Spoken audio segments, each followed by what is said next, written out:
Ben Grimm representing Soul Cypher, B-Boy Planet. Today we got DJ cQuence with us. That's an old name. That's an old name. What's the new name?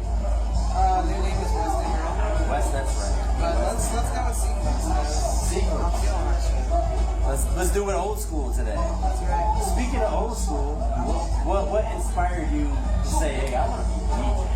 And a girl DJ out of all that, because that's like a minority inside a minority. Well, I mean, I didn't decide to be a girl minority. I just was born a woman, so unfortunately that's what I got to work with.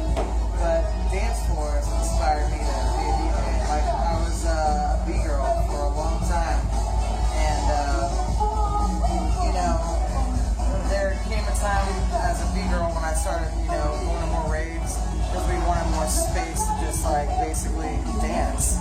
And I would hear electronic music and be like, that shit is amazing. I want to be a part of that, more so than just dancing to it. And the first time I heard drum and bass, I thought it was terrible. But I mean, 2 years later, I moved to Dallas. I met a kid called DJ Squirt, and he played like straight up like 90s jump up tunes, and I heard all the hip hop in it, and being a B-girl, like, it made sense, and I was able to like, oh, okay, so I'm feeling that now. And at that time, I thought that it was like the most incredible break beat ever, and at that point, I was like, I don't want to just be a dancer anymore, I want to play tunes, like, I want to do this, I want to do what that guy's doing. He should have played that tune instead of that one, but that was okay, I'm going to go dance anyways. Yeah. That's awesome.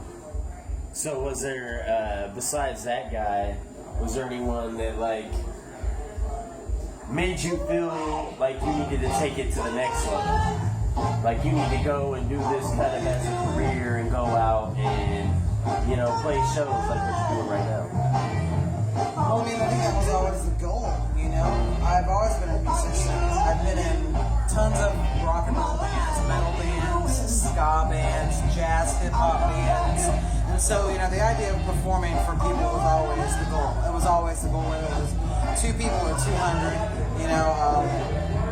it was always the point to be on stage at some point. Have you ever met any type of adversity being a female?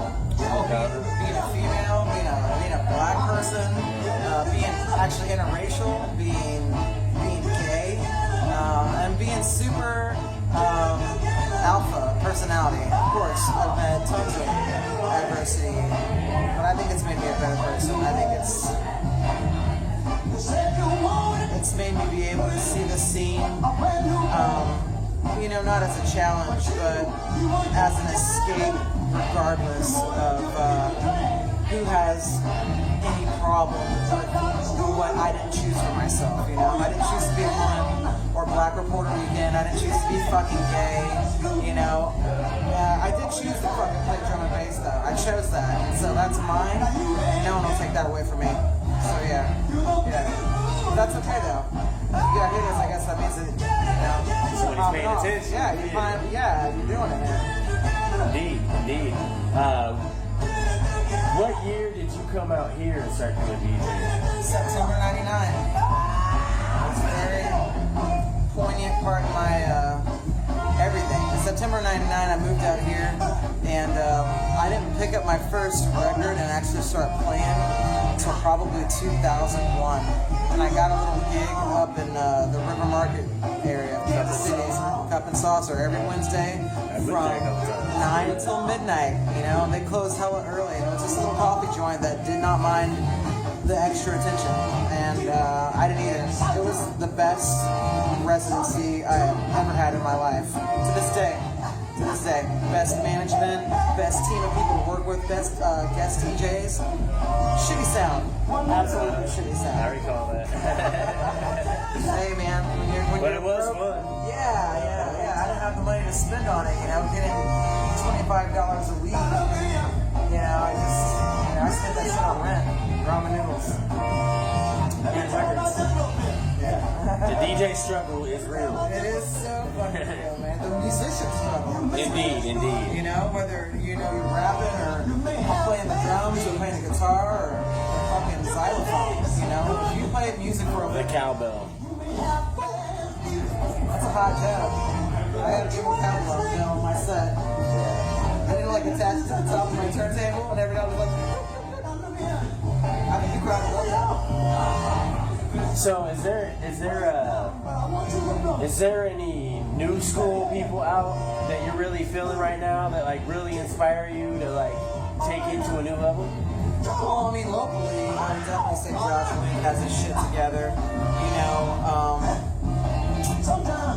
the niche kids are definitely bringing bass to a whole different level in this city, and they're doing it quality style, and I like that. Yeah, there's a lot of people locally that are just really awesome. Spin Styles, not new school at all, but that guy's always impressed me. Writes a lot of tunes, really good at what he does, very professional. Lawrence, Enemies, Segra just put out a new EP production. It's incredible. That kid's taking off. So yeah, it's all around me. You know, it's all around me. Luckily, Kansas City's a hotbed for musicians and especially for DJs right now. We're just literally like I see a new one every day.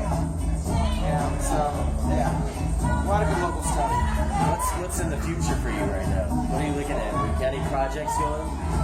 You know, I just want to be able to play shows that have a good vibe.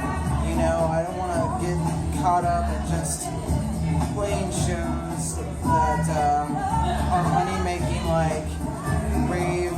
I don't want to be a part of that bandwagon scheme bullshit, you know?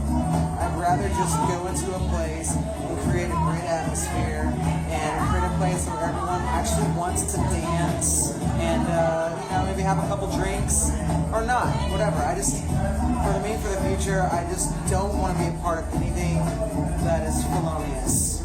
Like, in even the 1 percentile range, that's not okay for me. I want authenticity for the future.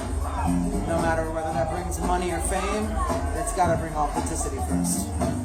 So to like new DJs coming up, what would be your best piece of advice to them? I mean, my best piece of advice to a new DJ is, listen, don't be so fucking arrogant. Don't let someone build you up to something that you're not. Be your fucking self all the time and never believe the hype, you know? There's always more in you to give. There's always something that you haven't grabbed and your passion.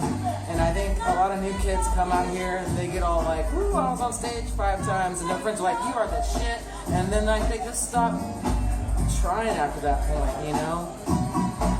They kind of like plateau on a level of creating a vibe, you know? Earlier I said I only want to be a part of something that's authentic.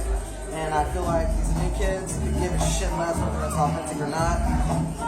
You know, for a paycheck, we'll all do what we gotta do, but at the end of the day, you gotta throw some nuggets of like realness in there too, you know? Stay true to yourself and don't get a big head, you know? Learn every day. I've been doing this shit 13 years and, you know, just playing upstairs with Will right now, a guy I've been playing with for the last 10 years of my life. He teaches me every time I play with him, you know? I feel like it's always an ongoing, it's like a religion, man. Like, you know, and I feel like new kids are just, they either see that, but most of them don't, you know? And that's the only advice I have to give, you know? Well, that is our interview. This is cQuence, or Weston. On both of them. Both of them. I'm Ben Grimm from Soul Cypher and B-Boy Planet.